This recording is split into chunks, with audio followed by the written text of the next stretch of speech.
দুটো মিছিল, একটা কলকাতা মেডিকেল কলেজ থেকে এবং আরেকটা এসএসকেএম হাসপাতাল থেকে বেরিয়েছে ধর্মতলার উদ্দেশ্যে। এই মুহূর্তে কলকাতা মেডিকেল কলেজের মিছিলের সঙ্গে আমাদের প্রতিনিধি সন্দীপ সরকার রয়েছে। সন্দীপ, দেখাও কতদূর পৌঁছলো মিছিল। দেখো, পায়ে পায়ে কলকাতা মেডিকেল কলেজ থেকে শুরু করে এই মুহূর্তে মিছিল এসে পৌঁছেছে ধর্মতলার অনশন মঞ্চে।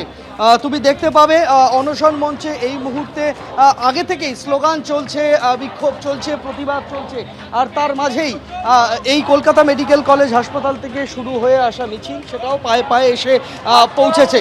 আমরা সেই মিছিলের অগ্রভাগে জুনিয়র চিকিৎসকরা যারা রয়েছেন তারা তো আছেনই, তার পাশাপাশি বহু সিনিয়র চিকিৎসক তারাও কিন্তু আজকের এই মিছিলে পা মিলিয়েছিলেন। এই মিছিলের অনুমতি নিয়ে টালবাহানা চলেছে। এই মিছিলের অনুমতি মেলেনি, অনুমতি পাওয়ার ক্ষেত্রে সমস্যা হয়েছিল। পুলিশের তরফ থেকে যানজটের যুক্তি দেখানো হয়, যে কারণে কলেজ স্কোয়ার থেকে মিছিল শুরু করা যায়নি। কলেজ স্কোয়ারের পরিবর্তে মিছিল শুরু হয় কলকাতা মেডিকেল কলেজের যে 6 নম্বর গেট অর্থাৎ সেন্ট্রাল অ্যাভিনিউ লাগোয়া গেট, সেখান থেকে মিছিল শুরু হয়। তারপর পুলিশের তরফ থেকে বলা হয়েছিল যে যানবাহন চলাচলকে বিঘ্নিত না করে মিছিল হলে পুলিশ সেই মিছিলকে এগোতে দেবে, এবং শেষ পর্যন্ত সেইভাবেই পায়ে পায়ে মিছিল হয় এবং সেই মিছিল পায়ে পায়ে এই মুহূর্তে এসে পৌঁছেছে যে অনশন মঞ্চ, সেই অনশন মঞ্চ পর্যন্ত। তুমি দেখতে পাবে মিছিলে শুধুমাত্র যে চিকিৎসকরা রয়েছেন তা নয়, বহু সাধারণ মানুষ তারাও আজকে মিছিলে পা মিলিয়েছিলেন। আমি একজনের সাথে কথা বলে দেবো, একজন জুনিয়র চিকিৎসক আমার সাথে রয়েছেন।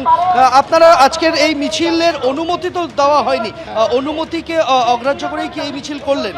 হ্যাঁ, আমি সাধারণ মানুষ হিসেবেই বলছি যে আমরা খুব খুব কোঅপারেটিভলি আমরা মেনটেন করে, ট্রাফিক মেনটেন করে আজকে আমরা আমাদের মিছিল করেছি। আমরা সাধারণ মানুষরা হিউম্যান চেইন করে করে আমরা যতটা সম্ভব ডিসিপ্লিন মেনটেন করে আমরা আমাদের কাজ করেছি, এবং দেখতে পাচ্ছেন কত আমরা উই ওয়ান্ট জাস্টিসের জন্য আমরা এখানে এসেছি, এবং আমরা দেখতে পাচ্ছি যে এখানে বহু সাধারণ মানুষ যেমন এসেছেন, চিকিৎসকেরাও তো আছেনই। তুমি দেখতে পাবে একেবারে যে মঞ্চ সেই অনশন মঞ্চ পর্যন্ত মিছিল এসে পৌঁছে গিয়েছে, এবং সেখানে অনশনরত যে জুনিয়র চিকিৎসক 7 জন রয়েছেন তাদের প্রতি সমর্থনের বার্তা পৌঁছে দিতেই কিন্তু এখানে এসে পৌঁছেছেন এই মিছিলের পাশে দাঁড়িয়েছেন। এ বিষয়ে তো কোনো সন্দেহ নেই, সংহতি জানাতে এই 7 জন কিন্তু একেবারে আমরণ অনশন চালিয়ে যাচ্ছেন। এটা তো সবাইকার মধ্যে একটা ক্ষোভ তৈরি হয়েছে। আমাদের বাচ্চাগুলি যখন আজকে 5 দিন ধরে তারা না খেয়ে আছে, আমরা যারা শিক্ষক, যারা চিকিৎসক, তিনি সরকারি বা বেসরকারি যেখানেই কাজ করুন, তিনিও তো সুখে নেই, তিনিও তো ভালো নেই। তো এই অবস্থায় আরজি করের শিক্ষকেরা এই সিদ্ধান্ত নিয়েছেন, এবং আমার মনে হয় যে আরও অনেকগুলি সরকারি মেডিকেল কলেজে তারা শিক্ষক চিকিৎসকরা এই সিদ্ধান্ত নেবেন।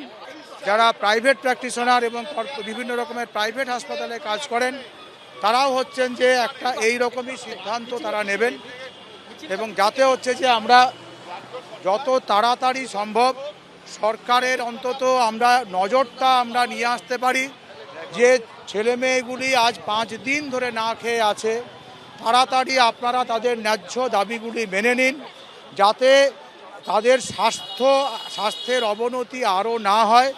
আমরা আশঙ্কা করছি যে কোনো মুহূর্তেই তাদের শরীরে শারীরিক অবস্থা অত্যন্ত খারাপ হতে পারে।